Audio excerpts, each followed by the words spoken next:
Hi friends, welcome to Lakshmi maths. இன்னைக்கு என்ன பார்க்க போறோம்னா ஆர்ஆர்பி என்டிபிசி குரூப் டில எக்ஸ்பெக்ட் பண்ணக்கூடிய முக்கியமான maths and reasoning question discuss பண்ண போறோம். இன்னைக்கு நாம டிஸ்கஸ் பண்ணக்கூடியது டே 1ஓட கிளாஸ். டெய்லி வரக்கூடிய கிளாஸஸை மிஸ் பண்ணாம பாருங்க. நான் இப்பதான் ரயில்வே எக்ஸாம் படிச்சிட்டு இருக்கேன், எஸ்எஸ்சி எக்ஸாம் படிச்சிட்டு இருக்கேன் மேம், பேங்க் எக்ஸாம் ப்ரிப்பேர் பண்ணிட்டு இருக்கேன், நேவி அண்ட் ஆர்மி எக்ஸாம்ஸ் படிச்சிட்டு இருக்கேன், எனக்கு ஒரு பெஸ்டான ஆன்லைன் கிளாஸ் வேணுங்கிற ஸ்டூடெண்ட் நம்ம லக்ஷ்மி மேக்ஸ் ஆப்ல இருக்கக்கூடிய ஆல் இன் ஒன் கோர்ஸ்ல ஜாயின் பண்ணிக்கலாம். இந்த ஒரு கோர்ஸ்ல உங்களுக்கு 50க்கும் மேற்பட்ட சென்ட்ரல் கவர்மெண்ட் எக்ஸாம்ஸ் எல்லாமே ஃபர்ஸ்ட் அட்டெம்ப்ட்ல கிளியர் பண்ற மாதிரி பெஸ்டான கிளாஸஸ் கொடுத்திருப்போம். தமிழ் அண்ட் இங்கிலீஷ்ல உங்களுக்கு கிளாஸஸ் வந்து ப்ரொவைட் பண்ணிருப்போம். இந்த கோர்ஸோட ஃபீஸ் பாத்தீங்க அப்படின்னா 1999 உங்களுக்கு லைஃப் டைம் வேலிடிட்டி இருக்கும். இந்த பேட்ச்ல இருக்க ஸ்டூடெண்ட்டுக்கு ஒவ்வொரு வாரமும் சாட்டர்டே டெஸ்ட் கொடுத்திருப்போம். இதுலயே கிளாஸஸ், மெட்டீரியல்ஸ், வீக்லி பிளான் எல்லாமே ப்ரொவைட் பண்ணிருவோம். இந்த கிளாஸ்ல எப்படி ஜாயின் பண்றது அப்படின்னா, இதுதான் டீமோட வாட்ஸ்அப் நம்பர். இந்த நம்பரை லக்ஷ்மி மேக்ஸ்ன்னு சேவ் பண்ணிட்டு இந்த நம்பருக்கு ஐ வாண்ட் ஆல் இன் ஒன்னு மெசேஜ் பண்ணீங்கன்னா டீம்ல இருந்து கான்டாக்ட் பண்ணிட்டு ஜிபே நம்பர் இல்ல அக்கௌண்ட் நம்பர் கொடுப்பாங்க. அதுக்கு 1999 பே பண்ணிட்டு பேமெண்டோட ஸ்கிரீன்ஷாட் சென்ட் பண்ணீங்கன்னா பேக்எண்ட்ல இருந்து உங்களுக்கு அக்சஸ் கொடுத்துருவாங்க. அதே இது 1 இயர் வேலிடிட்டியில ஜாயின் பண்ற ஸ்டூடெண்ட் 1499 பே பண்ணி நீங்க வந்து ஜாயின் பண்ணிக்கலாம். எக்ஸாம் பத்தி வேற எதுவும் டவுட் இருக்குனாலும் இந்த நம்பருக்கே நீங்க கால் பண்ணியோ வாட்ஸ்அப் பண்ணியோ கேட்டுக்கலாம்.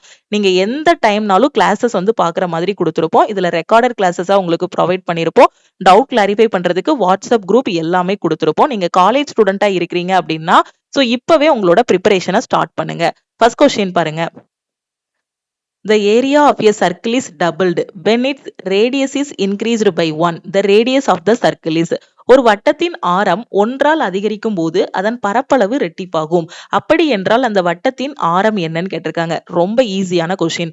ஒரு வட்டம் இருக்குன்னு வச்சுக்கோங்களேன். அந்த வட்டத்துக்கு இது என்ன சொல்லுவோம்? ஒரு நடுவுல ஒரு புள்ளி வச்சோம்னா அத மையம், சென்டர்னு சொல்லுவோம். அந்த வட்டத்துல இருந்து எப்படி நாம கோடு போட்டாலும் அதை வந்து நாம என்ன சொல்லுவோம்? ரேடியஸ்ன்னு சொல்லுவோம். அப்ப அந்த வட்டத்தோட ரேடியஸை நம்ம என்ன சொல்லுவோம்? ஆர்னு சொல்லுவோம். அப்ப ஆர் ரேடியஸ் கொண்ட வட்டத்தோட பரப்பளவு என்னவா இருக்கும்? நமக்கு பை ஆர் ஸ்கொயர்ன்னு இருக்கும். இப்ப இந்த கொஸ்டின்ல என்ன கதை சொல்றாங்க? ரேடியஸை வந்து 1 அதிகப்படுத்துறோம்னு சொல்றாங்க. அப்ப ரேடியஸ் 1 அதிகப்படுத்தும் போது ஆர் பிளஸ் 1 மாறும். ஓகேவா? அப்போ உங்களுக்கு பரப்பளவு என்னவாகும் அப்படின்னு பாத்தீங்கன்னா பரப்பளவு டபுள் ஆகுதுன்னு சொல்றாங்க. ரேடியஸை வந்து 1 அதிகப்படுத்தும் போது பரப்பளவு வந்து ரெட்டிப்பாகுது, ஏரியா வந்து டபுள் ஆகுது அப்படின்னு சொல்றாங்க. ஓகேவா? அப்ப நான் ரேடியஸ் ஆர்ன்னு இருக்கத ஆர் பிளஸ் 1 அதிகப்படுத்தும் போது எனக்கு இது என்னவாகும்? இதோட பரப்பளவு வந்து டபுள் ஆகும், 2 பை ஆர் ஸ்கொயர்னு மாறும். ஓகேவா? சோ இப்போ நான் ஆர்னு ரேடியஸ் வச்சு பரப்பளவு கண்டுபிடிக்கும் போது எனக்கு பை ஆர் ஸ்கொயர்னு கிடைக்கும். இப்ப ஆர் பிளஸ் 1 ரேடியஸ்ன்னு வச்சு நான் பரப்பளவு கண்டுபிடிக்கும் போது எனக்கு என்னவா இருக்கும்? 2 பை ஆர் ஸ்கொயர்னு மாறும். அதுதான் கொஸ்டின்ல சொல்லியிருக்காங்க. அப்ப ரேடியஸ் வந்து ஆர் பிளஸ் 1 இருக்கும் போது எனக்கு பரப்பளவு என்னது? Pi into r plus 1 the whole square. அப்படிதானே? அப்ப இந்த வட்டத்தோட பரப்பளவு எதுக்கு ஈக்குவலா இருக்கும்? 2 பை ஆர் ஸ்கொயருக்கு ஈக்குவலா இருக்கும். புரியுதா? இப்ப வட்டத்தோட ரேடியஸ் ஆர்ன்னு இருக்கும்போது பரப்பளவு வந்து pi r square. R plus 1 இருக்கும்போது எனக்கு பரப்பளவு என்ன வரும்? Pi into r plus 1 the whole ஸ்கொயர்னு கிடைக்கும். இது எதுக்கு ஈக்குவலா இருக்கும்? இந்த டபுள் ஆனதுக்கு ஈக்குவலா இருக்கும். 2 பை ஆர் ஸ்கொயருக்கு ஈக்குவலா இருக்கும். இப்ப நான் இந்த பக்கம் இருக்க பைய வந்து என்ன பண்ணிரலாம்? கேன்சல் பண்ணிரலாம். இப்ப அடுத்த ஸ்டெப்ல நான் என்ன பண்ணலாம்? இங்க r plus 1 the whole square இருக்கு, இங்க 2 ஆர் ஸ்கொயர் இருக்கு. அப்ப ரெண்டு பக்கமே ரூட் எடுக்க போறேன். என்ன இருக்கு? R plus 1 the whole square equal to 2 r ஸ்கொயர்னு இருக்கு. ரெண்டு பக்கமும் ரூட் எடுத்தேன் அப்படின்னா எனக்கு இந்த பக்கமும் நான் ரூட் போட்டுருவேன், இந்த பக்கமும் ரூட் போட்டுருவேன். இந்த ஸ்கொயரும் ரூட்டும் கேன்சல் ஆகிரும். இந்த ஸ்கொயரும் ரூட்டும் கேன்சல் ஆகும். அப்ப எனக்கு என்ன கிடைக்கும்? R plus 1 equal to root 2 ஆர்ன்னு கிடைக்குமா? ரூட் 2 ஆர்ன்னு கிடைக்கும். இப்ப நான் இந்த ஆரை இந்த பக்கம் கொண்டு வந்துடுறேன். அப்ப எனக்கு என்ன கிடைக்கும்? Root 2 r minus r equal to 1. Okay, இதுல இருந்து நான் எதை பொதுவா எடுக்கிறேன் அப்படின்னா ஆரை பொதுவா எடுக்கிறேன். ஏன்னா எனக்கு கொஸ்டின்ல ரேடியஸ் தான் என்னன்னு கேட்டிருக்காங்க. அப்ப ஆரை பொதுவா எடுத்தேன் அப்படின்னா எனக்கு என்ன கிடைக்கும்? ரூட் 2 மைனஸ் 1 கிடைக்குமா? Equal to 1. ஓகே, அப்ப அதுல இருந்து ரேடியஸ் ஈக்குவல் டு எனக்கு என்ன கிடைக்கும்? 1 பை ரூட் 2 மைனஸ் 1 கிடைக்கும். இதுதான் எனக்கு என்னது? ரேடியஸ். ஓகே, இப்போ நான் ஆன்சருக்கு வரேன். இப்போ ஆப்ஷன்ல பாருங்க 1 பை ரூட் 2 மைனஸ் 1 ஆன்சர்ல இல்ல. அப்ப நான் என்ன பண்ணணும்? நான் கண்டுபிடிச்சிருக்க ஆன்சர் தப்பா? இல்ல. சோ இப்போ என்ன பண்ணிருப்பாங்க அப்படின்னா கீழே வந்து நம்பர்ல வந்து என்ன வரக்கூடாது? ரூட் வந்து வர்ற மாதிரி வைக்க மாட்டாங்க. அப்ப இதை என்ன பண்ணணும் அப்படின்னா 1 பை ரூட் 2 மைனஸ் 1 இருக்கா? நாம சின்ன வயசுல படிச்சதுதான். கீழே வந்து ரூட் 2 மைனஸ் 1 இருந்துச்சுன்னா மேலையும் கீழே நம்ம என்ன பண்ணுவோம்? ரூட் 2 பிளஸ் 1 மல்டிப்ளை பண்ணணும். ஓகேவா? சோ அப்போ மல்டிப்ளை பண்ணும்போது உங்களுக்கு என்ன கிடைக்கும்? 1 இன்ட்டு ரூட் 2 பிளஸ் 1 என்ன கிடைக்கும்? Root 2 plus 1. இது என்ன ஃபார்மட்ல இருக்கு? இது a மைனஸ் பி, இது a பிளஸ் பி ஃபார்மட்ல இருக்கு. அப்ப a square minus B square. அப்ப root 2 the whole square minus 1 ஸ்கொயர்னு இருக்கும். அப்ப root two the whole square எத்தனை 2 மைனஸ் 1 எத்தனை 1. அப்ப root two plus 1 divided by 1 கிடைக்கும். ஓகே கிளியரா புரியுதா? அப்போ ரேடியஸ் வந்து என்னது ரூட் டூ பிளஸ் 1. இதை பார்த்ததுமே நம்ம என்ன சொல்லிடலாம் 1 பை ரூட் டூ மைனஸ் 1 வந்துச்சு அப்படின்னா மேலே கிளை root two plus 1 root two plus 1 மாத்தி ஹோல் நம்பரா மாத்துறதுக்கு நமக்கு வந்து என்ன கிடைக்கும் ஃபைனலா ரூட் டூ பிளஸ் 1 தான் கிடைக்கும். ஓகேவா? நிறைய கொஸ்டின் சால்வ் பண்ண இந்த ஸ்டெப்லாம் நீங்க வந்து ஃபாலோ பண்ணவே மாட்டீங்க. ஓகே பார்த்ததுமே இதுக்கான ஆன்சர் வந்து ரூட் டூ பிளஸ் 1 நம்ம சொல்லிடலாம். ஓகேவா? அப்ப ரூட் டூ பிளஸ் 1ங்கிறது ஆப்ஷன் டி. கிளியரா புரியுதா? உங்களுக்கு புரியணுங்கிறதுக்காக தான் நான் ஸ்டெப் பை ஸ்டெப்பா சொல்லியிருக்கேன். ரொம்ப சிம்பிளான கான்செப்ட் தான். ஃபர்ஸ்ட் ஆறுன்னு இருந்துச்சுன்னா அதோட இது என்னது பரப்பளவு பை ஆர் ஸ்கொயர். ஆரை வந்து ஆர் பிளஸ் 1ன்னு மாத்திட்டோம்னா பரப்பளவு pi into r plus 1 the whole square. அது எதுக்கு ஈக்குவலா இருக்கும்னா டபுள் ஆனதுக்கு ஈக்குவலா இருக்கும். அதை ரெண்டே ஈக்குவேட் பண்ணி ஆர் கண்டுபிடிக்கிறோம். ஓகேவா? அடுத்த கொஸ்டின் பார்க்கலாமா?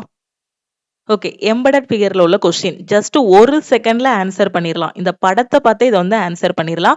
Select the option figure in which the given figure is embedded as its part. So இங்க பாத்தீங்கன்னா ஒரு சின்ன படம் கொடுத்துருக்காங்க. இந்த சின்ன படத்தோட பகுதி இங்க கொடுத்துருக்க 4 ஆப்ஷன்ல எங்க இருக்குங்கிறத நாம கண்டுபிடிக்கணும். ஸோ எல்லாருக்குமே விசிபிளா இருக்கும்னு நினைக்கிறேன். இந்த பார்ட் வந்து கொடுத்துருக்க ஆப்ஷன்ல எங்க இருக்குன்னு கண்டுபிடிக்கணும். என்ன மாதிரி இருக்கு? மேல ஒரு நீள்வட்டம் கொடுத்துருக்காங்க, கீழே ஒரு நீள்வட்டம் கொடுத்துருக்காங்க. அது ரெண்டையும் இப்படி ஜாயின் பண்ணிருக்காங்க. சோ இந்த ஷேப் எங்க இருக்குன்னு பார்க்கணும். இந்த இடத்துல இருக்கா? இந்த ஆப்ஷன்ல பாருங்க, ஆப்ஷன் டி ல ஒரே ஒரு சர்க்கிள் தான் இருக்கு. அதனால இதை எலிமினேட் பண்ணிரலாம். நமக்கு இங்க 2 சர்க்கிள் இருக்கு. இந்த ஆப்ஷன்ல பாருங்க இங்க சர்க்கிளே இல்ல. அவங்க கொடுத்திருக்க மாதிரி சர்க்கிளே இல்ல. அதனால இதையும் எலிமினேட் பண்ணிரலாம். இந்த இதுல பாருங்க அவங்க கொடுத்திருக்க மாதிரி அந்த நீள்வட்ட அமைப்பு வந்து இதுலயும் இல்ல. இந்த ஆப்ஷனை எலிமினேட் பண்ணிரலாம். அப்ப 3 ஆப்ஷனை எலிமினேட் பண்ணிட்டோம். மிச்சம் இருக்கிறது இந்த ஒரு ஆப்ஷன் தான். எக்ஸாம்ல ஒரு செகண்ட்ல ஆன்சர் பண்ணக்கூடிய கொஸ்டின் எம்பெடட் ஃபிகர்ங்க கூடிய டாபிக்ல இருந்து இந்த கொஸ்டின் கேட்பாங்க. இங்க கொடுத்திருக்க படம் கொடுத்திருக்க ஆப்ஷன்ல எங்க இருக்குன்னு கேட்பாங்க. ஓகேவா? சோ இப்போ நான் பார்க்கும்போது இந்த BCD இந்த 3 ஆப்ஷன்லயே பாருங்க இந்த ஷேப்பே இல்ல. இங்க பாருங்க அந்த நீள்வட்ட ஷேப்பே இல்ல. இங்க நீள்வட்டம் இருக்குனாலும் ஒரே ஒரு நீள்வட்டம் மட்டும் தான் இருக்கு. இங்க பாருங்க இங்க அந்த நீள்வட்ட ஷேப் இல்ல. அதனால அந்த 3 ஆப்ஷனை எலிமினேட் பண்ணியாச்சு. மிச்சம் இருக்கிறது ஆப்ஷன் ஏ மட்டும் தான். அப்ப இதுதான் இதுக்கான ஆன்சரா இருக்கும். கரெக்டா பாருங்க இங்க இருக்கக்கூடிய நீள்வட்டம் இதுல இருக்கா? அதே மாதிரி கீழே உள்ள நீள்வட்டம் இங்க இருக்கா? கிராஸா போட்டிருக்க கோடு இங்க இருக்கா? சோ அப்ப மேல கொடுத்திருக்க படம் அப்படியே ஆப்ஷன் ஏல இருக்கு. ஆப்ஷன் ஏ தான் கரெக்ட்னு சொல்லிடலாம். ஃபர்ஸ்ட் நம்ம ஆப்ஷனை எலிமினேட் பண்ணிட்டோம் அப்படின்னா இந்த மாதிரி கொஸ்டினுக்கு ஈஸியா ஆன்சர் பண்ணிடலாம். அடுத்த கொஸ்டின் பாருங்க. Shiv can finish 25% of work in a day. Okay. சிவான்னு ஒருத்தன் இருக்கான். இல்ல சிவன் ஒருத்தன் இருக்கான். 25% ஒர்க்க ஒரு நாள்ல முடிச்சிருவான். Ram can finish 12.5% of the same work in a days. When will both of them finish work together? அதாவது சிவ் கிட்ட ஒரு வேலையை கொடுக்குறோம் அப்படின்னா ஒரு நாளைக்கு 25% ஒர்க் தான் பார்ப்பான். அதே ராம் கிட்ட கொடுக்குறோம் அப்படின்னா ஒரு நாளைக்கு 12.5% ஒர்க் வந்து என்ன பண்ணுவான் பார்ப்பான். ஓகேவா? சிவ் ஒரு நாளில் 25% வேலையை செய்து முடிப்பார். ராம் 12.5% வேலையை ஒரு நாளில் செய்து முடிப்பார். 2 பேரும் சேர்ந்து வேலை பார்த்தாங்கன்னா எத்தனை நாள்ல அந்த வேலையை முடிப்பாங்க? இதுதான் கொஸ்டின்ல கேட்டிருக்காங்க. ஓகே. ஸோ ஷிவ் முடிக்கக்கூடிய வேலை எவ்வளவு? 25%. ஓகேவா? அப்ப 25% நம்ம ஃபிராக்ஷன்ல எப்படி எழுதலாம்? 1/4ன்னு எழுதலாம். அப்ப ஷிவோட வேலை எவ்வளவு?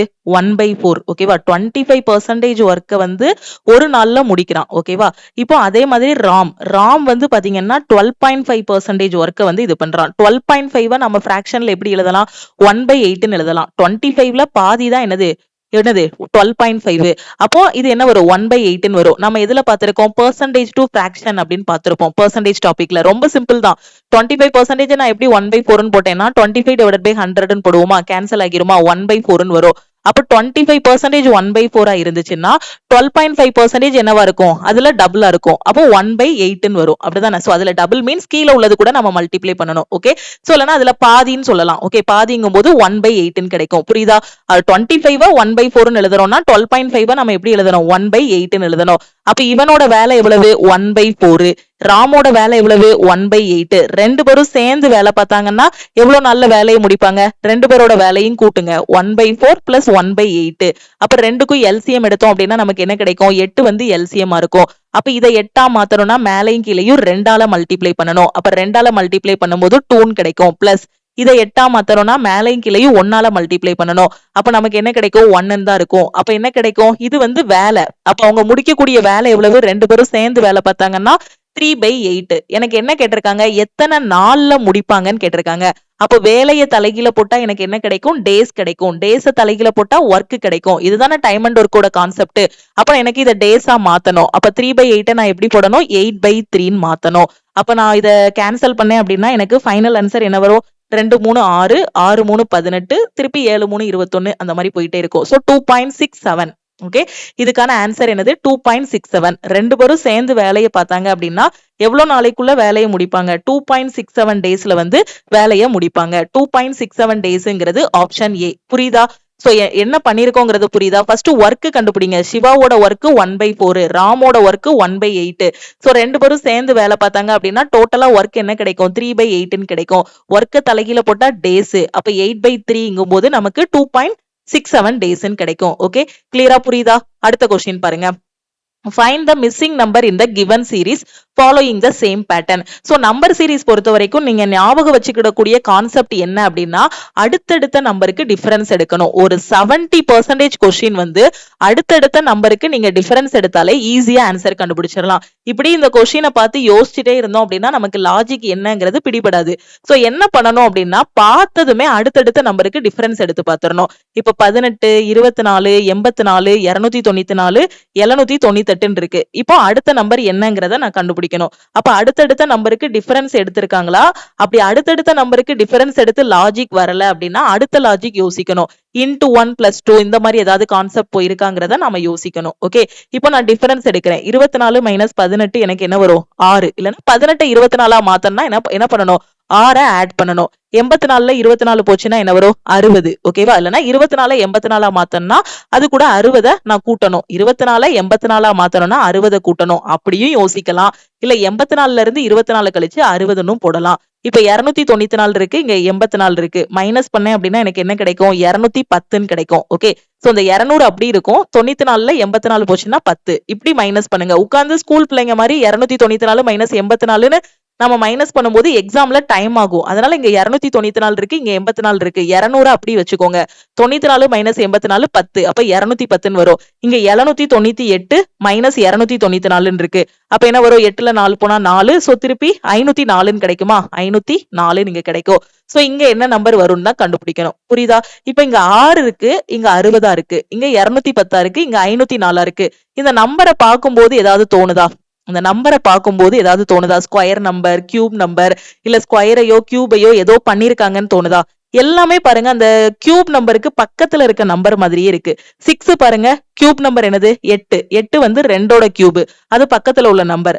64ங்கிறது எதோட கியூப்? 4ஓட கியூப், அது பக்கத்துல உள்ள நம்பர் தான் 60. புரியுதா? 210ங்கிறது எது பக்கத்துல உள்ள அந்த எந்த கியூப் நம்பர் பக்கத்துல உள்ள நம்பர்? 6 கியூப் வந்து 216, அது பக்கத்துல உள்ள நம்பர் தான் என்னது? 210. அப்ப நாம என்ன பண்ணிருக்காங்க இங்க? இத 2 கியூப் - 2ன்னு போட்டிருக்காங்க. இத 4 கியூப் - 4. ஏன்னா இத பார்க்கும்போது கிட்டத்தட்ட அந்த கியூப் நம்பர் பக்கத்துல வருதா?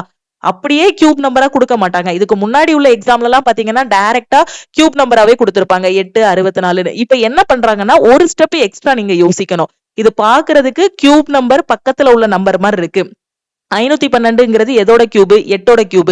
அப்ப 504 வந்திருக்குன்னா 8 கியூப் - 8ன்னு போட்டிருப்பாங்க. அப்ப 2 கியூப் - 2, இது 4 கியூப் - 4, இது 6 கியூப் - 6, இது 8 கியூப் - 8. அப்ப இது எப்படி போயிருக்கு? 2 4 6 8ன்னு போயிருக்கு. அப்ப அடுத்து உள்ளது எனக்கு என்னவா இருக்கும்? 10 கியூப் - 10 இருக்கும். புரியுதா? என்ன கான்செப்ட்ங்கிறது புரியுதா? இங்க வந்து 2 கியூப், அந்த 2 கியூப் பண்ணி 2 மைனஸ் பண்ணணும். 4 கியூப் பண்ணி அதே 4 மைனஸ் பண்ணணும். அப்ப இங்க 2 கியூப் - 2. அப்ப 2 4 6 8. அப்ப அடுத்துள்ளது எனக்கு என்ன வரும்? 10ன்னு வரும். So 10 cube - 10. 10 கியூப் எனக்கு என்னது? 1000. 1000 - 10 எனக்கு என்ன வரும்? 990. புரியுதா? 10 கியூப்ங்கிறது 1000 தானே. 1000ல 10 போச்சுன்னா என்ன வரும்? 990ன்னு வரும். அப்ப இந்த இடத்துல எனக்கு என்ன நம்பர் இருந்திருக்கும்? 990ன்னு இருந்திருக்கும். 8 கியூப் - 8ங்கிறது 512 - 8 504. அந்த நம்பர் இந்த இடத்துல வந்திருக்கு. இங்க 10 கியூப் - 10ங்கும் போது அந்த 990 வந்து இந்த இடத்துல வரும். அப்ப இந்த 798 எப்படி வந்துச்சு? இல்லனா இந்த 24 எப்படி வந்துச்சு? இந்த 18 கூட இந்த 6 ஆட் பண்ணும்போது எனக்கு 24 வந்துச்சு. இந்த 24 கூட 60 ஆட் பண்ணா 84. 84 கூட 210 கூட்டினா இது. 294 கூட 504 கூட்டினா இந்த நம்பர் வருது. அப்ப 798 கூட இந்த 990 ஆட் பண்ணேன் அப்படின்னா அடுத்த நம்பர் கிடைச்சிருமா? அப்ப எனக்கு லாஸ்ட் நம்பர் என்னது? 990 பிளஸ் 798 ஆட் பண்ணா எனக்கு என்ன வரும்? 8. எக்ஸாம்ல நீங்க ஃபுல் நம்பர் கண்டுபிடிக்க வேண்டிய அவசியம் இல்ல. இந்த யூனிட் டிஜிட் இதை ஆட் பண்ணும்போதே தெரிஞ்சிரும். 8 பிளஸ் 0 8ன்னு தெரிஞ்சிரும். இதை வச்சு மட்டுமே ஆப்ஷனுக்கு வாங்க. இங்க மட்டும் தான் 8ல முடிஞ்சிருக்கு. மத்த எந்த ஆப்ஷன்லயுமே 8ல முடியல. அப்ப option A C D eliminate பண்ணிரலாமா?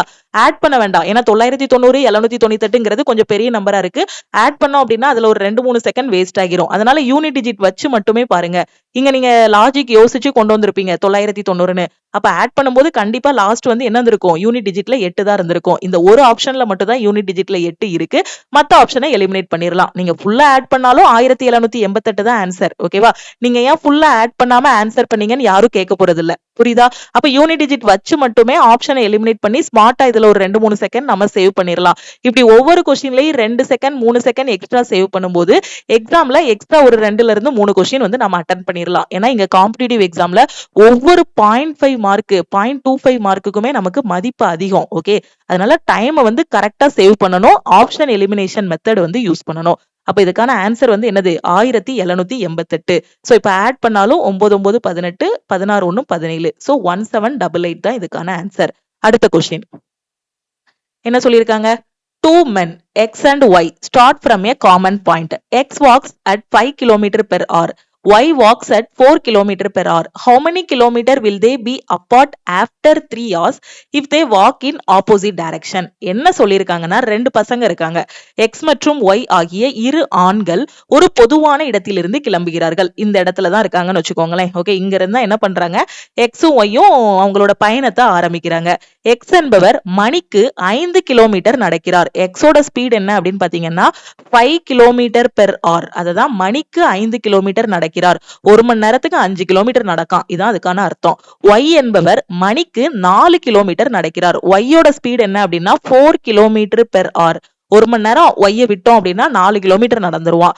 அவர்கள் எதிரெதிர் திசைகளில் நடந்தால் 3 மணி நேரத்திற்கு பிறகு அவர்களுக்கு இடையில் எவ்வளவு இடைவெளி இருக்கும்? ஓகே, 3 ஹவர்ஸ்க்கு அப்புறம் எவ்வளவு டிஸ்டன்ஸ்ல இருக்காங்க? ரெண்டு பேருக்கு இடைப்பட்ட தூரம் என்ன? இதான் கொஸ்டின்ல கேட்டிருக்காங்க. எவ்வளவு நேரம் நடக்கிறாங்க? 3 மணி நேரம். ரெண்டு பேரும் எங்க இருந்து ஸ்டார்ட் பண்றாங்க? சேம் பாயிண்ட்ல இருந்தா ஸ்டார்ட் பண்றாங்க. சேம் டைரக்ஷனா ஆப்போசிட் டைரக்ஷனா? Opposite direction. ஒரே திசையா எதிரெதிர் திசையா? எதிரெதிர் திசை. இதுதான் முக்கியமான பாயிண்ட். ஏன்னா ஒரே திசைன்னு வச்சு கண்டுபிடிச்சீங்கன்னு வச்சுக்கோங்க, ஆன்சர் தப்பா வந்துரும். சோ அந்த பாயிண்ட கரெக்டா பாத்துக்கோங்க. இதுல ஆப்போசிட் டைரக்ஷன், அதாவது எதிரெதிர் திசைன்னு சொல்லியிருக்காங்க. அப்ப ரெண்டு பேரும் இங்க இருந்து பயணத்தை ஸ்டார்ட் பண்றாங்க. இந்த பாயிண்ட்னு வச்சுக்கோங்க. இந்த இடத்துல இருந்து தான் பயணத்தை ஸ்டார்ட் பண்றாங்க.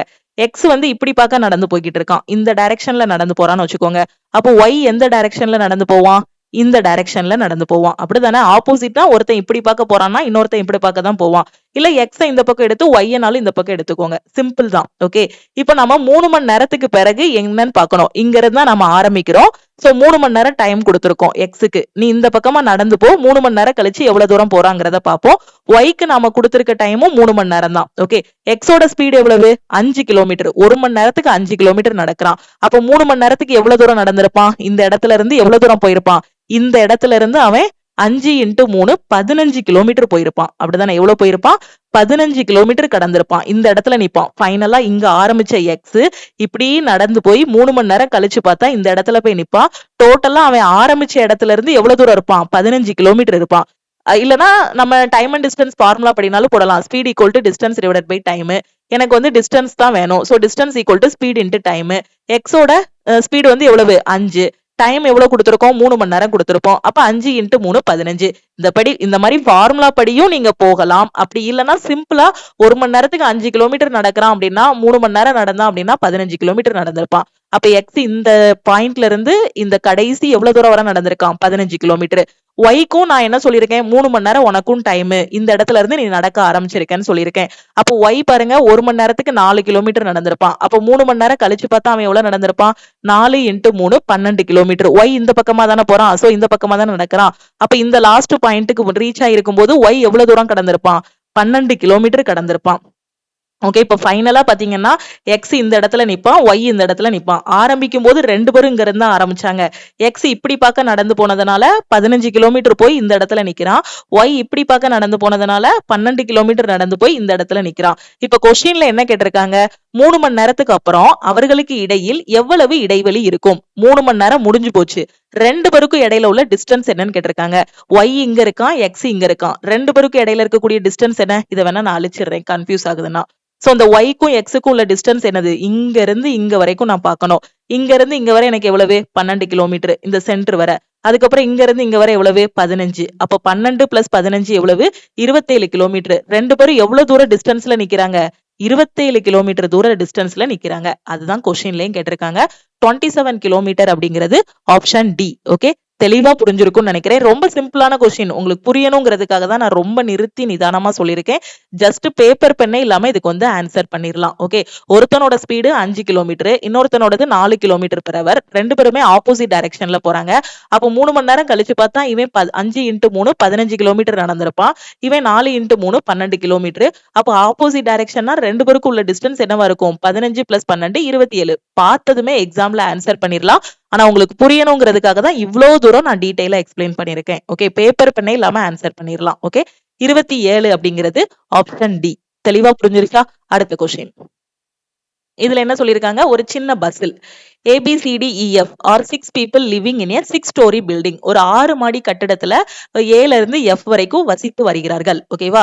சோ இதுல என்ன சொல்லிருக்காங்க? லோயர் மோஸ்ட் ஃப்ளோரை வந்து நம்பர் 1ன்னு வச்சுக்கோங்க, 2வது ஃப்ளோரை வந்து 2ன்னு வச்சுக்கோங்க, அதுக்கப்புறம் 3 4 5 இந்த மாதிரி 6வது ஃப்ளோர் வரை வச்சுக்கோங்கன்னு சொல்லியிருக்காங்க. ஓகேவா? சோ இப்போ இங்க இருந்து தான் நமக்கு வந்து கான்செப்டே ஆரம்பிக்கி, க்ளூவே ஆரம்பிக்கி. இதை வச்சுதான் நம்ம எல்லாரையுமே என்ன பண்ண போறோம்? பிளேஸ் பண்ண போறோம். ஓகே, தமிழ் மீடியம் பாருங்க. ABCDEF ஆகிய 6 பேர் 6 மாடி கட்டிடத்தில் வசிக்கின்றனர். ஒவ்வொரு நபரும் வெவ்வேறு தளத்தில் வசிக்கின்றனர். கீழ்த்தளம் 1, அதுக்கு மேல 2, அதுக்கு மேல 3, அதுக்கு மேல அப்படியே 6வது தளம் வர இருக்காங்க அப்படின்னு சொல்லியிருக்காங்க. இப்போ நான் வந்து அந்த பில்டிங்க இங்க போட்டுக்கிறேன். ஃபர்ஸ்ட் ஃப்ளோர், செகண்ட், இது தேர்டு, இது ஃபோர்த்து, இது ஃபிஃப்த், இது 6வது மாடி. ஓகே, 6 ஃப்ளோரை நான் போட்டேன். ஓகே, ஃபர்ஸ்ட் பாயிண்ட் எனக்கு என்ன சொல்லியிருக்காங்க? F lives on floor number 3. டைரக்டான க்ளூ தான். எஃப் என்பவர் தளம் எண் 3ல் வசிக்கிறார். ஓகே, எந்த தளத்துல இருக்காரு? எந்த ஃப்ளோர்ல இருக்கிறாரு? எஃப் 3வது ஃப்ளோர்ல இருக்கிறாரு. ரொம்ப சிம்பிளா போட்டாச்சு. ஓகே, அப்படி டைரக்டான க்ளூ அப்படியே நான் பிளேஸ் பண்ணிட்டேன். அடுத்த வரியை ரீட் பண்ணுங்க. என்ன சொல்லியிருக்காங்க? B and E lives on the floor below F's floor. F இருக்க ஃப்ளோருக்கு கீழே தான் Bயும் Eயும் இருக்கான். இதான் சொல்லியிருக்காங்க. B மற்றும் E F இன் தளத்திற்கு கீழே உள்ள தளங்களில் வசிக்கின்றனர். Bயும் Eயும் பாத்தீங்கன்னா F இருக்கான் இல்லையா, அவனுக்கு கீழே. அப்ப Fக்கு கீழே எத்தனை மாடி இருக்கு? 2 மாடி இருக்கு. அப்போ Bயும் Eயும் எப்படி இருக்கலாம்? இங்க B வசிக்கலாம், இங்க E வசிக்கலாம். இன்னொரு விதமாவும் நான் சொல்லலாம். Fக்கு கீழேனா ஒருவேளை E இங்க வசிச்சு B இங்க இருக்கலாம், எப்படினாலும் சொல்லலாம் இல்லையா? F 3வது ஃப்ளோர்னு டைரக்டா கொடுத்துட்டாங்க. Fக்கு கீழே Bயும் Eயும் இருக்காங்கன்னு சொல்லிட்டாங்க. அப்போ Bயும் Eனா மொத்தமே 2 ஃப்ளோர் தான் இருக்கு. B 2வது ஃப்ளோர்ல இருந்து E 1வது ஃப்ளோர்ல இருக்கலாம். அப்படி இல்லைன்னா E 2வது ஃப்ளோர்ல இருந்து B 1வது ஃப்ளோர்ல இருக்கலாம். 2 பாசிபிலிட்டி இருக்கா? அதனால நான் இந்த மாதிரி போட்டுக்கிறேன். ஓகே, அடுத்த வரி ரீட் பண்ணுங்க. என்ன சொல்லியிருக்காங்க? D lives on a floor that is below A's floor but above C's floor. நல்லா கவனிங்க. D lives on a floor. Okay, D வந்து ஒரு ஃப்ளோர்ல இருக்கான். அது எப்படி அப்படின்னா D lives on a floor that is below A's floor. ஏக்கு கீழே இருக்கானா? D ஒரு ஃப்ளோர்ல இருக்கான். அவனை போய் பாத்தீங்க அப்படின்னா ஏக்கு கீழே வந்து D இருக்கிற மாதிரி இருக்குமா? அதே மாதிரி பட் above C's floor, Cல இருந்து பாத்தீங்கன்னா Cக்கு மேல இருப்பானா? இப்ப Dன்னு ஒருத்தன் இருக்கான். அவன் இருக்க ஃப்ளோர்ல இருந்து பாத்தீங்கன்னா Dக்கு மேல வந்து A இருப்பான், Dக்கு கீழே வந்து C இருப்பான். அப்படி இல்லைன்னா இன்னொரு விதமா சொல்லலாம். D ஃப்ளோரை பாத்தீங்கன்னா ஏக்கு கீழே D இருக்கான், Cக்கு மேல D இருக்கான். ஓகே, சோ இந்த மாதிரி இருக்கான். அதுதான் இந்த வரிக்கான அர்த்தம். ஓகேவா? சோ இப்போ தமிழ் மீடியம் பாருங்க. ஏயின் தளத்திற்கு கீழே, அதாவது Dன்னு ஒருத்தன் இருக்கான். அவன் எப்படி இருக்கான்னா D ஏயின் தளத்திற்கு கீழே, ஏ ஒரு தளத்துல இருக்கான் இல்லையா, அவனுக்கு கீழே D இருக்கான். ஆனால் Cயின் தளத்திற்கு மேல் D எப்படி இருக்கான்? ஏக்கு கீழே, ஆனா Cக்கு மேல. ஓகே, Cக்கு மேல போட்டாச்சு. Cக்கு மேல் இருக்கும் ஒரு தளத்தில் வசிக்கிறார் போட்டேனா ADCன்னு எனக்கு வரணும். எப்படி இருக்கணும்? Dக்கு மேல A, அதே மாதிரி Dக்கு கீழே வந்து C. அப்படி இல்லைன்னா ஏக்கு கீழே D, Cக்கு மேல D. புரியுதா? இந்த லைனை கரெக்டா போட்டீங்கன்னா குயிக்கா ஆன்சர் வந்துடும். அவர்களில் யார் மேல் தளத்தில் வசிக்கிறார்கள்? இதுதான் கொஸ்டின். இந்த ஃப்ளோர்ல யார் மேல் தளத்துல இருக்காங்கங்கிறத கேட்டிருக்காங்க. ஓகே, அப்ப ஏடிசி இவங்க 3 பேரும் எனக்கு செட்டா அப்படி வரணும். அப்ப இந்த 3 செட்டா நாங்க போடுற மாதிரி எந்த இடத்துல இருக்கு? 6, 5, 4ல இதை கொண்டு போய் அப்படி வச்சிடலாமா? ஏடிசின்னு அப்படி பிளேஸ் பண்ணிடலாமா? பிளேஸ் பண்ணிட்டேன், அவ்வளவுதான், பசில் சால்வ் பண்ணியாச்சு.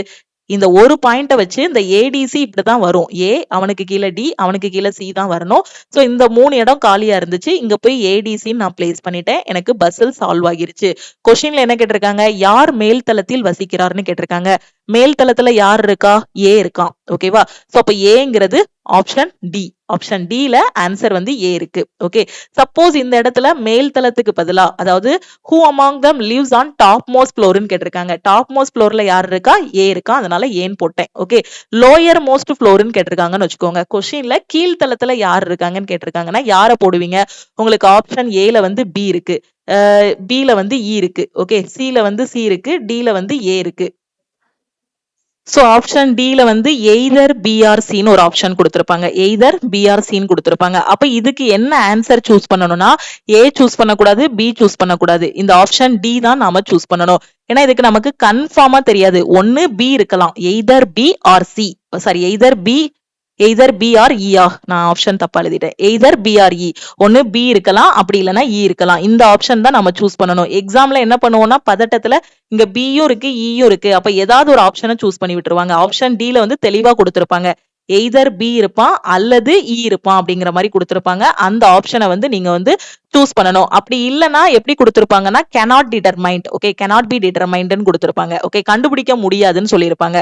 யார் இருக்காங்கங்கறத அக்யூரேட்டா சொல்ல முடியாது. இப்போ கரெக்டா 2வது ஃப்ளோர்ல பி தான் இருக்கான், 2வது ஃப்ளோர்ல இ தான் வருவான், 1வது ஃப்ளோர்ல பி தான் வருவான்னு என்னால அக்யூரேட்டா சொல்ல முடியுமா? முடியாது. அப்படி இல்லைன்னா ஆப்ஷன்ல எப்படி இருக்கும்னா எய்தருக்கு பதிலா cannot be determined இருக்கும். ஓகே, சோ எப்படி கேட்டாலும் ஆன்சர் பண்ற மாதிரி தெளிவா நீங்க படிச்சிடணும். அடுத்த கொஸ்டின் பார்க்கலாமா? அடுத்த கொஸ்டின் பாருங்க. இதுல என்ன சொல்லியிருக்காங்க? Find the area of a rhombus having each side equal to 13 cm and one of the whose diagonal is 24 cm. ஒவ்வொரு பக்கமும் 13 சென்டிமீட்டருக்கு சமமாக இருக்கும் சாய் சதுரத்தின் பரப்பளவை கண்டறியவும். அதன் மூலைவிட்டங்களில் ஒன்று 24 சென்டிமீட்டர் என்றால் அதோட என்ன கேட்டிருக்காங்க? பரப்பளவு என்னன்னு கேட்டிருக்காங்க. புரியுதா என்ன கொஸ்டின்? ஒரு சாய் சதுரம் இருக்கு, இதுதான் என்னது? ஒரு ராம்பஸ். நான் ஒரு சாய் சதுரம் வரைஞ்சுக்கிறேன், இதுதான் என்னது? சாய் சதுரம். சதுரத்தை கொஞ்சம் சாட்சி வரைஞ்சிட்டோம் அப்படின்னா அதுதான் என்னது? சாய் சதுரம். இப்ப நான் சதுரத்தை தான் அப்படியே கொஞ்சம் சாட்சி வரைஞ்சிருக்கேன், அப்படி கொஞ்சம் இப்படி ரொட்டேட் பண்ணணும். ஓகே, சோ அப்போ சாய் சதுரம் நான் வரைஞ்சிட்டேன். அதோட ஒவ்வொரு பக்கமும் 13 சென்டிமீட்டர். சதுரத்துல இப்போ இது 13ன்னா எல்லா பக்கமுமே 13 தான் இருக்கும். அப்ப சாய் சதுரமும் அதே மாதிரி தான். ஒரு பக்கம் 13 அப்படின்னா எல்லா பக்கமும் என்னவா இருக்கும்? எனக்கு 13. ஓகே, சோ நான் 13 போட்டேன். ஓகேவா? சோ இப்போ எனக்கு சாய் சதுரத்தோட பரப்பளவு கேட்டிருக்காங்க. இன்னொரு க்ளூ என்ன கொடுத்திருக்காங்கன்னா அதோட டயகனல் கொடுத்திருக்காங்க, மூலை விட்டம் கொடுத்திருக்காங்க. மூலை விட்டம் எவ்வளவு? 24 சென்டிமீட்டர். இப்ப சதுரத்துல மூலை விட்டம்னா என்னது? இந்த மூலையில இருந்து இந்த மூலைக்கு ஒரு கோடு போட்டீங்கன்னா அது பேரு தான் மூலை விட்டம். இல்லைன்னா இங்க இருந்து இங்க ஒரு கோடு போட்டீங்கன்னா அதுதான் மூலை விட்டம். இப்ப இந்த சாய் சதுரத்துல மூலை விட்டம்ங்கிறது என்னது? இங்க இருந்து இப்படி பார்க்க ஒரு கோடு போடுறோம் அப்படின்னா அதுதான் மூலை விட்டம். இல்லைன்னா மேல இருந்து கீழே ஒரு கோடு போடுறோம் அப்படின்னா அதுதான் மூலை விட்டம். எங்கனாலும் நீங்க போட்டுக்கலாம். ஓகே, சோ நான் அப்ப இந்த இடத்தை எடுத்துக்கிறேன். இங்க இருந்து இங்க வரைக்கும் எனக்கு எவ்வளவு? 24 சென்டிமீட்டர். புரியுதா? நான் இன்னொரு பக்கம் வரைஞ்சு காட்டுறேன். இதுதான் சாய் சதுரம். மூலை விட்டம் இந்த இடத்துல இருந்து இந்த மூலையில இருந்து இந்த மூலை வரைக்கும் எனக்கு எவ்வளவு அப்படின்னா 24 சென்டிமீட்டர்னு சொல்லிட்டாங்க. அப்ப எனக்கு இந்த இடம் மட்டும் எவ்வளவா இருக்கும்? இந்த இடம் மட்டும் எவ்வளவா இருக்கும்? 12 இருக்குமா? இந்த பாதி இடம் மட்டும் எனக்கு என்னவா இருக்கும்? 12 இருக்கும். அப்ப இது 12 இது 12 நான் போட்டுறலாம். ஓகே, இப்ப எனக்கு என்ன கேட்டிருக்காங்க? சாய் சதுரத்தோட பரப்பளவு கேட்டிருக்காங்க. ஓகே, சோ பரப்பளவுக்கான ஃபார்முலா என்ன? half into d1 into d2 use பண்ணலாமா? மூலை விட்டத்தோட இது. ஓகே, diagonal 1 into diagonal 2, இதுதான் எனக்கு என்னது? பரப்பளவு. Okay, half into d1 into d2. ஒரு மூலை விட்டம் 24ன்னு தெரிஞ்சிருச்சு, d1 equal to 24ன்னு தெரிஞ்சிருச்சு. இன்னொன்னு தேவை இல்லையா? ஒரு மூலை விட்டம், இந்த மூலை விட்டத்தோட அளவு எனக்கு என்னன்னு தெரிஞ்சிருச்சு? 24ன்னு தெரிஞ்சிருச்சு. அப்ப இந்த மூலை விட்டத்தோட அளவு எனக்கு தேவை இல்லையா? சோ அப்ப அந்த இது எனக்கு என்னது? d2. அப்ப நான் d2 கண்டுபிடிக்கணும். ஓகேவா? அப்ப d2 கண்டுபிடிச்சாதான் நான் என்ன பண்ண முடியும்? பரப்பளவு கண்டுபிடிக்க முடியும். ஓகே, சோ d1 இருக்கு. இந்த கொஸ்டின்ல பார்த்ததுமே half into 24ன்னு எழுதிரலாம். அடுத்து d2க்கு எனக்கு வழி இல்ல. சோ அத நான் இந்த படத்து மூலமா தான் நான் என்ன பண்ணணும்? கண்டுபிடிக்கணும். ஓகே. D2ங்கிறது என்னது? இந்த மூலைவிட்டம். இங்க இருந்து இங்க வரைக்கும் இருக்கிற மூலைவிட்டம். ஓகே. சோ இந்த பார்ட்ட மட்டும் நீங்க எடுத்துக்கோங்க. ஏதாவது ஒரு பார்ட். இந்த பார்ட் எடுத்துக்கோங்க. இல்லனா இந்த பார்ட் எடுத்துக்கோங்க. ஒரு செங்கோண முக்கோணம் மாதிரி இருக்கா? அந்த பார்ட்ட அப்படியே எடுத்துக்கிறேன். இந்த பக்கம் எனக்கு எவ்வளவு போட்டிருக்கேன்? 13ன்னு போட்டிருக்கேன். இது வந்து எனக்கு என்ன போட்டிருக்கேன்? 12ன்னு போட்டிருக்கேன். எனக்கு இந்த இடம் கிடைச்சிருச்சு அப்படின்னா இந்த ஃபுல் லென்த்தும் நான் கண்டுபிடிச்சிடலாமா? அப்ப இத வந்து நான் Xன்னு வச்சுக்கிறேன். ஓகே. அப்ப இது பாக்குறதுக்கு ஒரு செங்கோண முக்கோணம் மாதிரி இருக்கு. அப்ப இதுல பிதாகரஸ் தேற்றத்தை அப்ளை பண்ணலாம். பைத்தாகரஸ் தியரம் நம்ம அப்ளை பண்ணும்போது இது செங்கோண முக்கோணம். அது நமக்கு என்ன சொல்லுது? கர்ணம் ஸ்கொயர் வந்து அடுத்த 2 பக்கங்களோட வர்க்கங்களின் கூட்டுத்தொகைக்கு சமம் நமக்கு தெரியும். அப்படி இல்லைன்னா நம்ம அதோட ட்ரிப்ளெட்ஸ் படிச்சிருப்போம். அப்படிதானே? பிதாகரஸோட ட்ரிப்ளெட்னு படிச்சிருப்போம். ட்ரிப்ளெட்ல நமக்கு என்ன வரும்? 5, 12, 13. இது மூணுமே உங்களுக்கு என்னது? ட்ரிப்ளெட். சோ அந்த ட்ரிப்ளெட் படி இங்க வந்து 5 தான் வரும்னு நாம வந்து போட்டுறலாம். ஓகேவா? அப்படி இல்லனா பிதாகரஸ் தேற்றத்தை அப்ளை பண்ணியும் இங்க என்ன வேல்யூ வரும்னு கண்டுபிடிக்கலாம். இப்போ பிதாகரஸ் தேற்றத்தை நான் அப்ளை பண்ணா என்ன வரும்? கர்ணம் ஸ்கொயர். இப்படி ஒரு செங்கோண முக்கோணம் இருக்கு அப்படின்னா இது வந்து 12, இது 13னா இந்த மாதிரி சாஞ்சாக்குல இருக்கு பாத்தீங்களா? இதை தான் நம்ம என்ன சொல்லுவோம்? கர்ணம், ஹைப்போட்டினியஸ்ன்னு சொல்லுவோம். இந்த கர்ணம் ஸ்கொயர் வந்து அடுத்த 2 பக்கங்களோட வர்க்கங்களின் கூட்டுத்தொகைக்கு சமம். இதுதான் என்னது? பிதாகரஸ் தேற்றம். அப்ப இந்த பகுதி, இந்த நீளமான பகுதி வந்து இதை எக்ஸ்ன்னு வச்சுக்கிட்டீங்கன்னா இந்த எக்ஸ் ஸ்கொயர் பிளஸ் 12 ஸ்கொயருக்கு ஈக்குவல். இதுதான் நம்ம ஸ்கூல் டேஸ்ல படிச்சது. ஓகேவா? அப்ப இந்த கர்ணம் ஸ்கொயர் எவ்வளவு? 13. அப்ப நம்ம இதை எப்படி எழுதிக்கலாம்? 13 ஸ்கொயர்னு எழுதிக்கலாம்.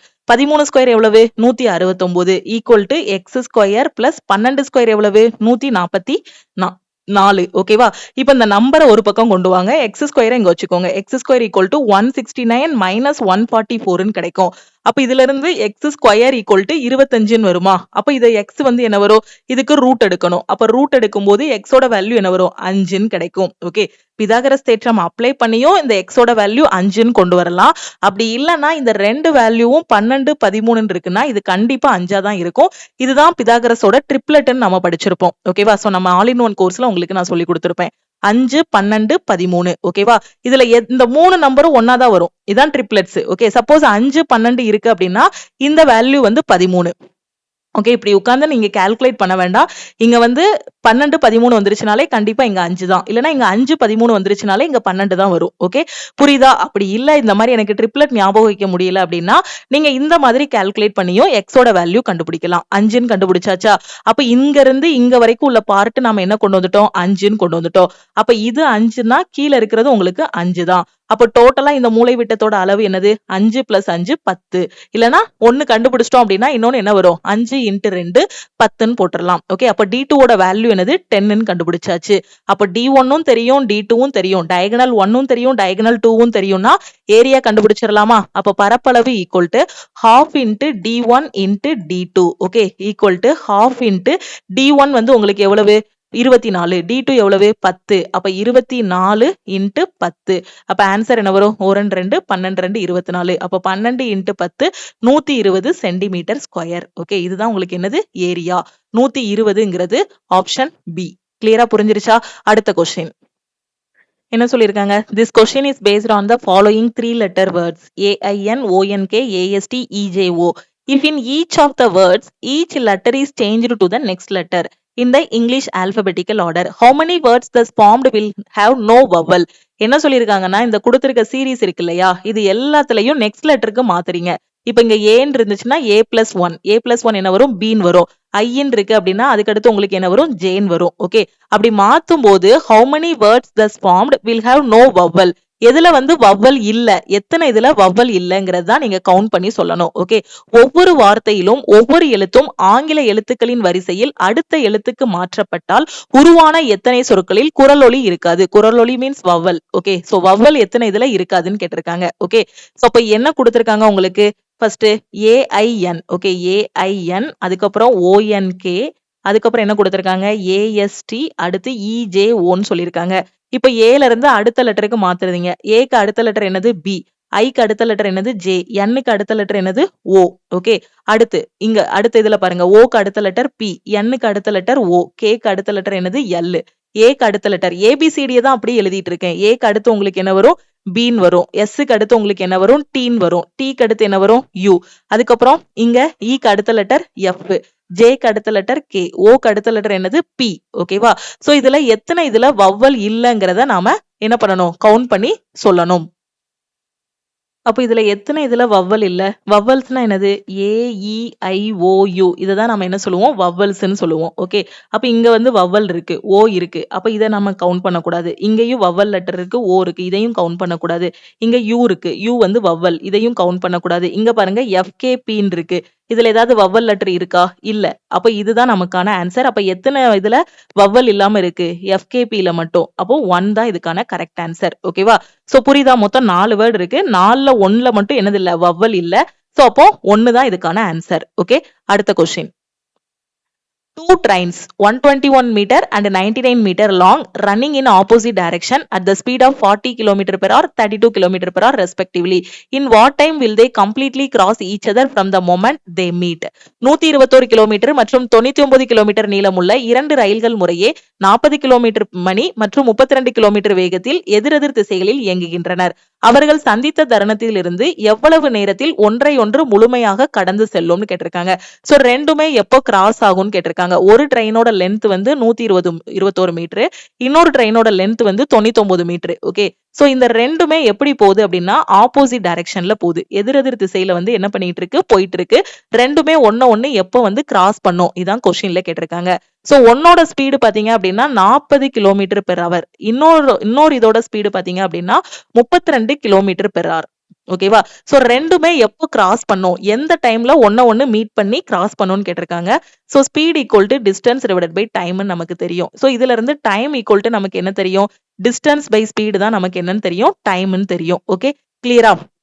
இப்போ ஒரு 2 ட்ரெயின் வந்து கிராஸ் ஆகுது அப்படின்னா அந்த இடத்துல டிஸ்டன்ஸ்ங்கிறது யாரு? நமக்கு டிஸ்டன்ஸ்னு ஏதாவது ஒண்ண மென்ஷன் பண்ணுவாங்களா? பண்ண மாட்டாங்க.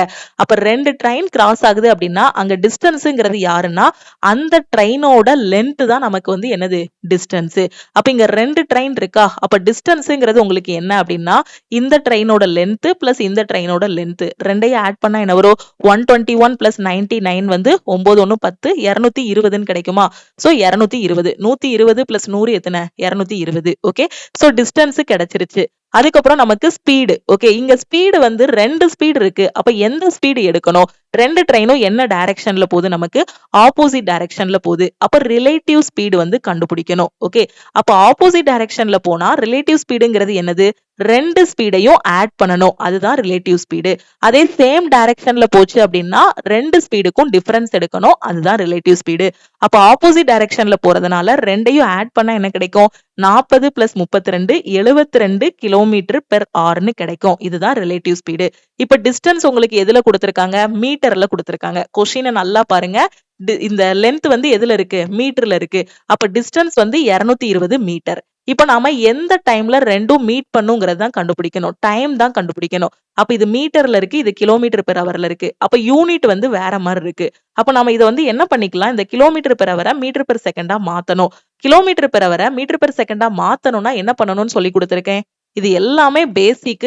சோ ஒரு டைம் அண்ட் டிஸ்டன்ஸுக்குள்ள வரீங்கன்னா கிலோமீட்டர் பெர் ஹவர்னா மீட்டர் பெர் செகண்டா மாத்துறதுக்கு என்ன பண்ணணும்? ஆப்போசிட் டைரக்ஷன்ல போனா ஸ்பீடை என்ன பண்ணணும்? சேம் டைரக்ஷன்ல போனா என்ன பண்ணணும்? ட்ரெயினோட லென்த் தான் டிஸ்டன்ஸ்னு எங்கெல்லாம் எடுக்கணுங்க கூடிய சின்ன சின்ன கான்செப்ட் எல்லாமே உங்களுக்கு தெரிஞ்சிருக்கணும்.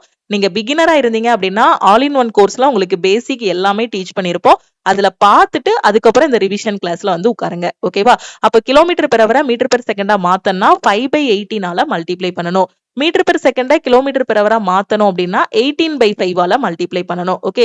அப்ப இங்க கிலோமீட்டர் பெர் ஹவரை தான் மீட்டர் பெர் செகண்டா மாத்தணும். அப்ப இதை 5/18 மல்டிப்ளை பண்ணா 72 into 5/18 இருக்கும். ஒரு 18 18 4 18 72. அப்ப ரிலேட்டிவ் ஸ்பீட் வந்து உங்களுக்கு என்ன வரும்? 5 4 20 மீட்டர் பெர் செகண்ட்னு கிடைக்கும். ஓகே. எனக்கு டைம் ஈக்குவல் டு என்னது? Distance by speed. டிஸ்டன்ஸ் எவ்வளவு? 220. ஸ்பீடு எவ்வளவு? 20. சோ 220 டிவைடட் பை 20ன்னு போடும்போது எனக்கு ஆன்சர் என்ன கிடைக்கும்? 11 செகண்ட்னு கிடைக்கும்.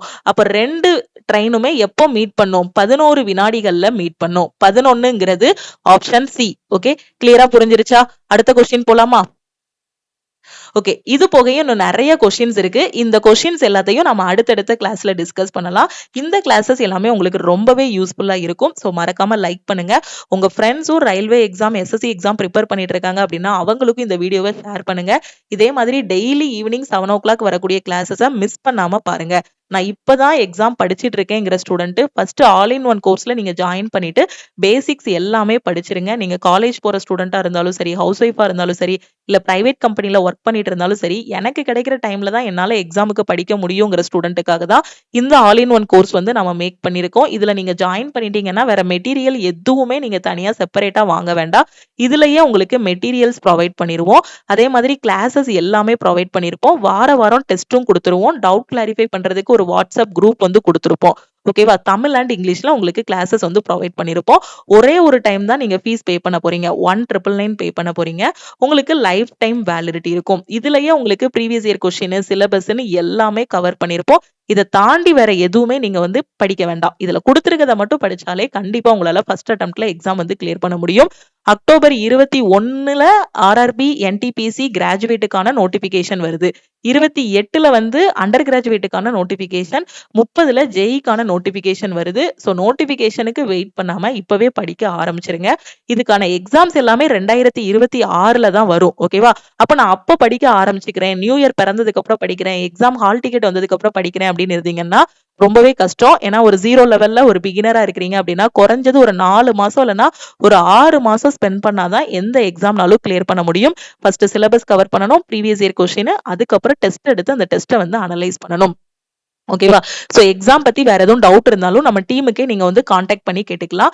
கிளாஸ் ஜாயின் பண்ணக்கூடிய ஸ்டூடெண்ட் இந்த நம்பரை லக்ஷ்மி மேக்ஸ்ன்னு சேவ் பண்ணிட்டு இந்த நம்பருக்கு ஐ வாண்ட் ஆல் இன் ஒன்னு மெசேஜ் பண்ணுங்க. உங்களுக்கு எல்லாமே வேணும், எல்லா சப்ஜெக்ட்டுமே கவர் ஆகணும் அப்படின்னா நீங்க ஒன்ஸ் ஆல் இன் ஒன்ல ஜாயின் பண்ணிட்டீங்க அப்படின்னா உங்களுக்கு எல்லாமே கவர் ஆகிரும். நவம்பர் 17 குரூப் டி எக்ஸாம் வரப்போது. நான் எல்லாமே படிச்சிட்டேன், டெஸ்ட் பிராக்டிஸ் பண்ணணுங்கிற ஸ்டூடெண்ட் குரூப் டிக்கான டெஸ்ட் பேட்ச்ல நீங்க வந்து ஜாயின் பண்ணிக்கலாம். ஓகே, ஆல் இன் ஒன் கோர்ஸோட ஃபீஸ் வந்து சொல்லிட்டேன். லைஃப் டைம் வேலிடிட்டினா 1999, 1 இயர்ல ஜாயின் பண்ணீங்கன்னா 1499 பே பண்ணி நீங்க ஜாயின் பண்ணிக்கலாம். குரூப் டி டெஸ்ட் பேட்சோட ஃபீஸ் வந்து 499, உங்களுக்கு லைஃப் டைம் வேலிடிட்டி இருக்கும். அதே மாதிரி நீங்க கரண்ட் அஃபேர்ல வீக்கா இருக்கீங்க அப்படின்னா கரண்ட் அஃபேருக்கான பிடிஎஃப் கோர்ஸ்ல ஜாயின் பண்ணிக்கலாம். கரண்ட் அஃபேருக்கான ஃபீஸ் வந்து உங்களுக்கு 499 வரும். ஓகே, வேற எதுவும் டவுட் இருக்கு அப்படின்னா மறக்காம இந்த நம்பருக்கு வாட்ஸ்அப்ல மெசேஜ் பண்ணுங்க. படிக்க ஆரம்பிங்க. என்டிபிசிக்கான நியூ பேட்ச் வந்து ஸ்டார்ட் பண்ணிருக்கோம். ஓகேவா? ஸோ முடிஞ்ச அளவுக்கு உங்க ஃப்ரெண்ட்ஸுக்கும் நம்ம ஆப்ல இருக்கக்கூடிய ஆல் இன் ஒன் கோர்ஸ் பத்தின இன்ஃபர்மேஷன் ஷேர் பண்ணுங்க. ஸோ நிறைய ஸ்டூடெண்ட்ஸ் சென்ட்ரல் கவர்மெண்ட் எக்ஸாம்ஸ் வந்து கிளியர் பண்ணணும். காலேஜ் படிக்கும்போது 18 வயசுலேயே கவர்மெண்ட் எக்ஸாம் ப்ரிப்பரேஷனை ஸ்டார்ட் பண்ணிட்டீங்க அப்படின்னா காலேஜ் முடிக்கும் போது ஒரு நல்ல வேலையில இருக்கலாம். ஸோ கரெக்டாக ஃபாலோ பண்ணுங்க. கையில் இருக்கக்கூடிய மொபைல் ஃபோன், லேப்டாப்பை வந்து நல்ல விதமாக பயன்படுத்துங்க. உங்களுக்கு இன்டர்நெட்ல நல்லதும் இருக்கு, உங்களை வந்து உங்க லைஃப்பை வந்து இதாக்கக்கூடிய இதுவும் இருக்கு. இன்ஸ்டாகிராம் போனீங்க அப்படின்னா எஜுகேஷன் ரிலேட்டட் கண்டென்ட் மட்டும் பாருங்க. யூடியூப் வந்தாலும் உங்களுக்கு என்ன தேவையோ அந்த கண்டென்ட் மட்டும் பாருங்க. ரிலாக்ஸ் ஆகிறதுக்கு கொஞ்சம் சாங்ஸ் கேளுங்க, காமெடி வீடியோஸ் பாருங்க. ஆனா தேவையில்லாத எந்த இதுக்குள்ளேயும் போய் நீங்க சிக்கிக்கிட வேண்டாம். ஸோ கரெக்டா படிக்கிறத மட்டும் பாருங்க. லைஃப் வந்து ரொம்ப சூப்பரா இருக்கும். திருப்பியும் நாம வந்து நெக்ஸ்ட் கிளாஸ்ல மீட் பண்ணலாம். தேங்க்யூ.